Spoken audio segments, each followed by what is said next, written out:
Alrighty guys, I'll be making a quick video for you here today. I'm going to be disassembling, regasketing, and rebuilding this power steering pump. This is from a 1986 Honda Accord. Should be same or similar for 86 through 89, and I believe some Preludes of similar years also use the same pump. I did not record myself taking it off, but I do have a diagram here to show you.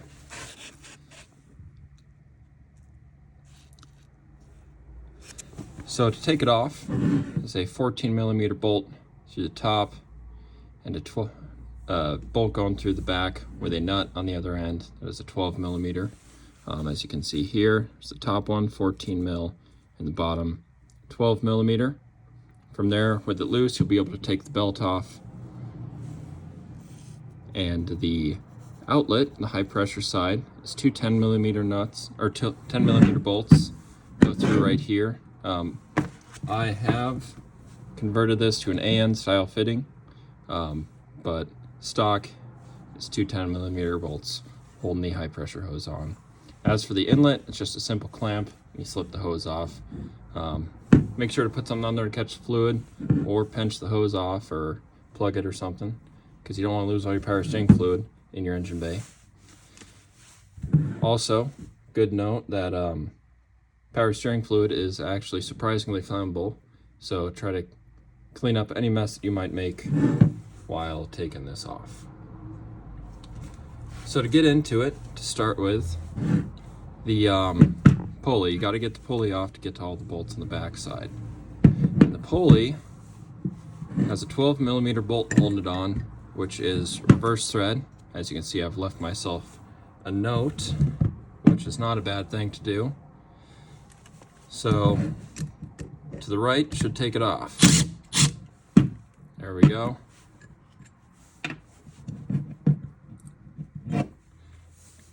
Set that off to the side. With the bolt, you want to be very careful not to lose this. It is a very unique reverse thread bolt. Many hardware stores will not carry reverse thread metric bolts or nuts. Moving on to the pump, should be just these 5 10mm holding it together.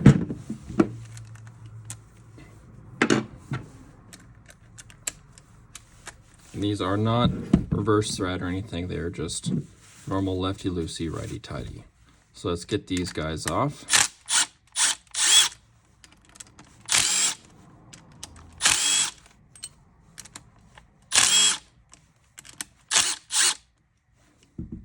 Alrighty.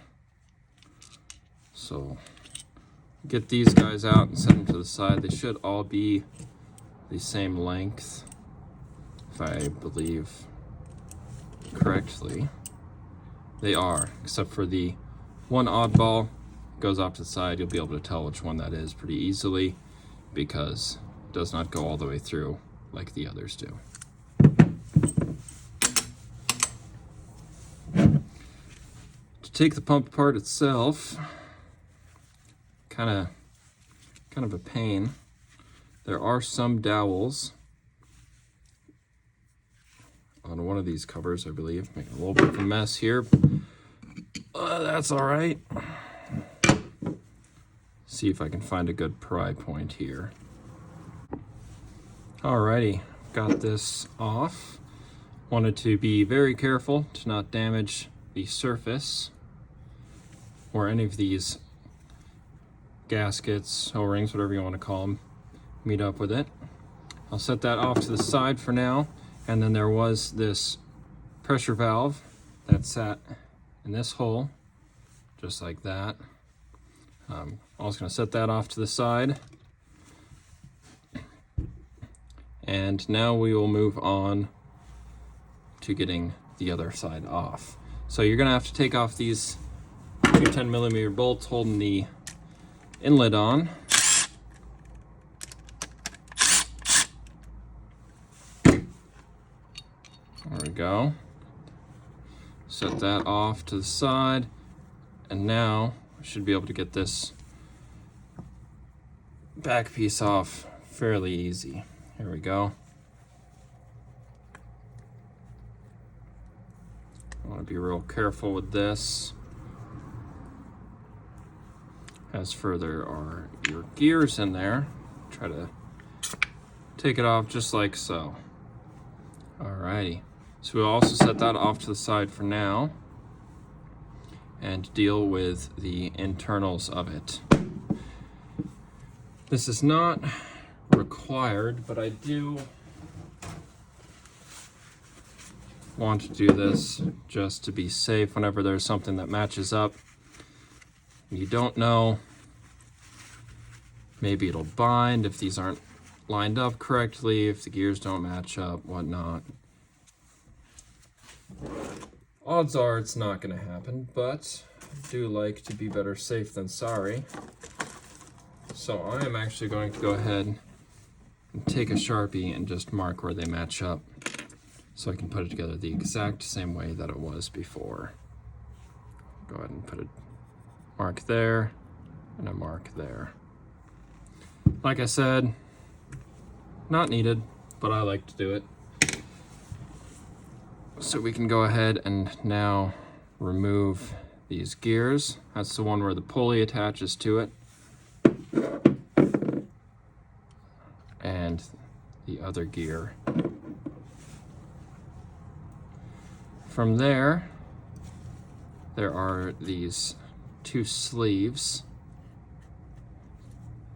that you can also take out, and those are attached to that rubber seal there. I'll just go ahead, slip it all together to make it easier for me to put back when I am done.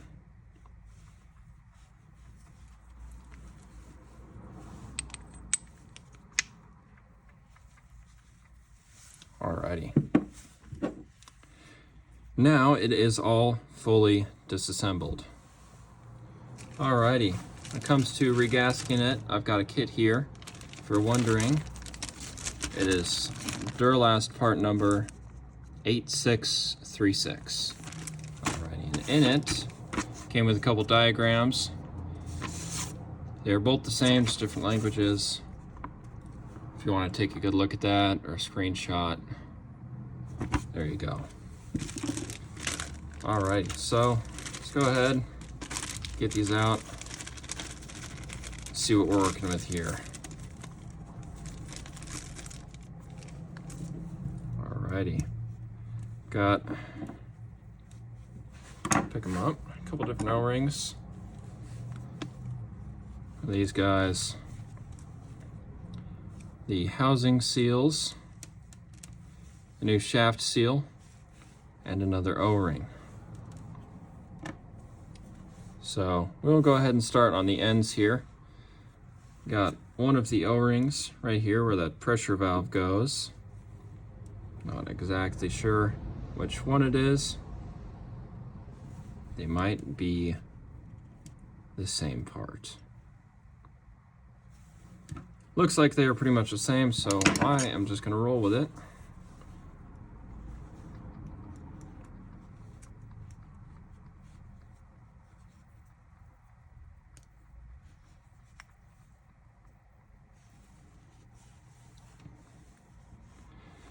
Get that new one in there, just like so. And a shaft seal. So pop out pretty easily with a flat head. If you do plan on reusing it, be careful doing that. You can damage it. Make sure that the spring in there is not damaged either. Go ahead and get our new one. And it should press in there quite easily. So we'll go ahead and get it in there flush and take a little bit of this power steering fluid that I have made a mess of and just lube up the inside seal a little bit. It'll help us later when we reassemble it. Go over to the other housing here. The only gasket on it will be the other housing gasket. So So we'll go ahead and get this old one out of here. Set it to the side with our old gaskets. Take one of our new ones and throw it right in. Alrighty. As for the main unit here, there is housing gasket.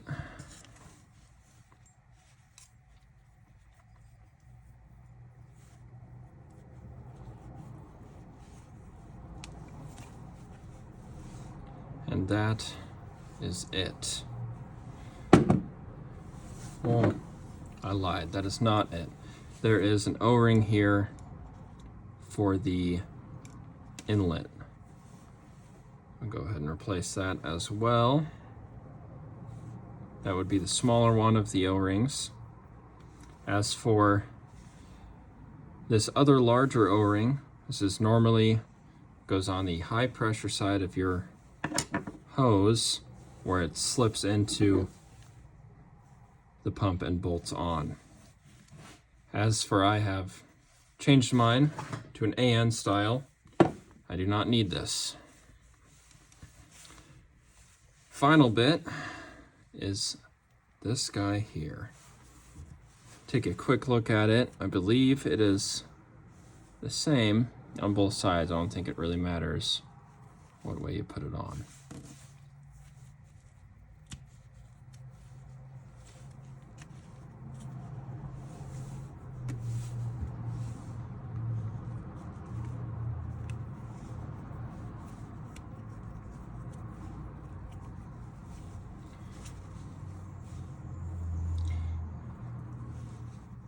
Rebuilding power steering pump may sound daunting, but once you get into it, it's actually fairly self-explanatory. Now, all we need to do is put it back together, and we will refer to our diagram for exactly that. So we can go ahead, slip these guys back in. Looking at the diagram here, looks like where the pulley bolts on will be on the bottom here. I'll go ahead and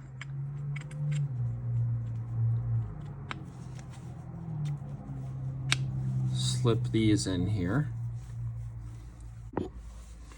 Alrighty, got those bits in. Struggled with it for a little bit, just making sure they're all lined up. Shouldn't have to force it.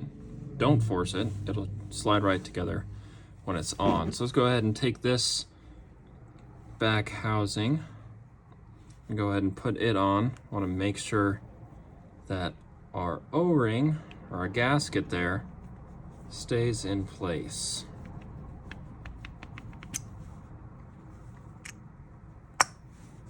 Alrighty. Now, same with this housing, but we want to go ahead and put this back in as well. Slips in just like so. And I lubed this seal up earlier with some power steering fluid, but you also want to be very careful still to make sure it slips on there and does not fold over, which is a little tricky with this seal. Alrighty, I've got this other cover on, making sure to not fold over the inside of this shaft seal, and also making sure that our two gaskets or O-rings inside of this cover stay in place. While you're doing that, you want to make sure this back cover does not pop off or anything, and if it does, just go ahead and put it back on, but be wary of that main gasket in there. So I'm gonna go ahead and hold these together, make sure they don't come apart. Throw a couple of these bolts back in. Hold everything where it needs to be.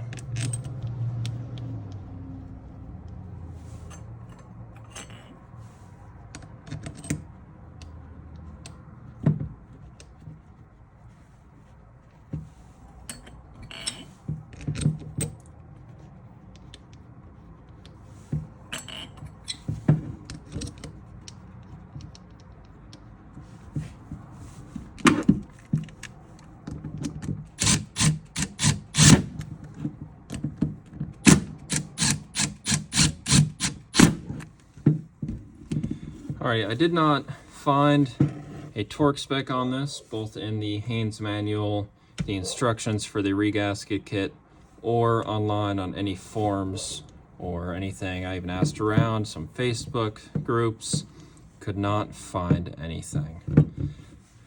So, since I couldn't find a torque spec for it, so I'm gonna give it a little zap.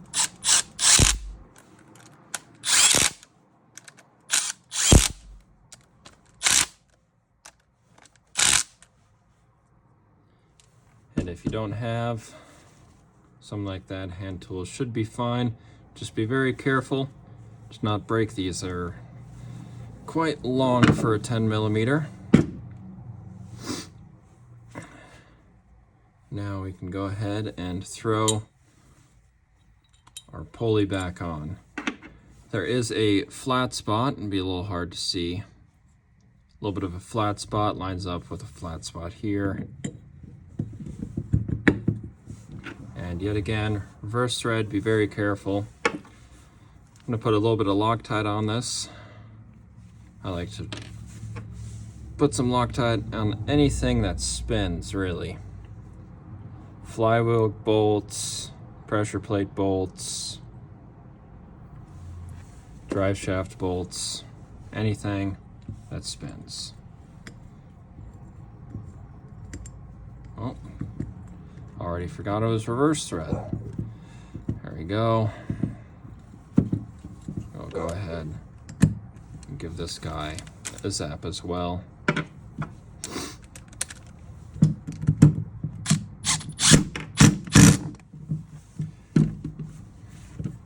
And that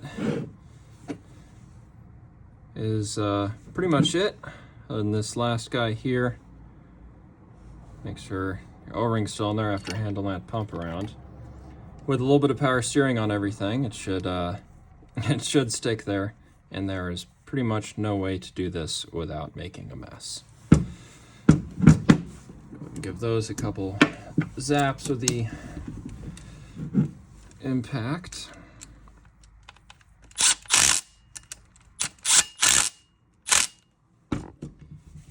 And you are all good to put it back on your car. If you want another look at the diagram, there it is there. And the install and removal process, just like so. If you want some torque specs for the nuts that hold it on and bolts, so the pivot bolt, which would be the 14mm one, is 28 foot-pounds. And the 12mm nut to adjust it is 16 foot-pounds. Hope you guys all enjoyed, and that is how to disassemble, rebuild, and reassemble a power steering pump from a 1986 to 1989 Honda Accord.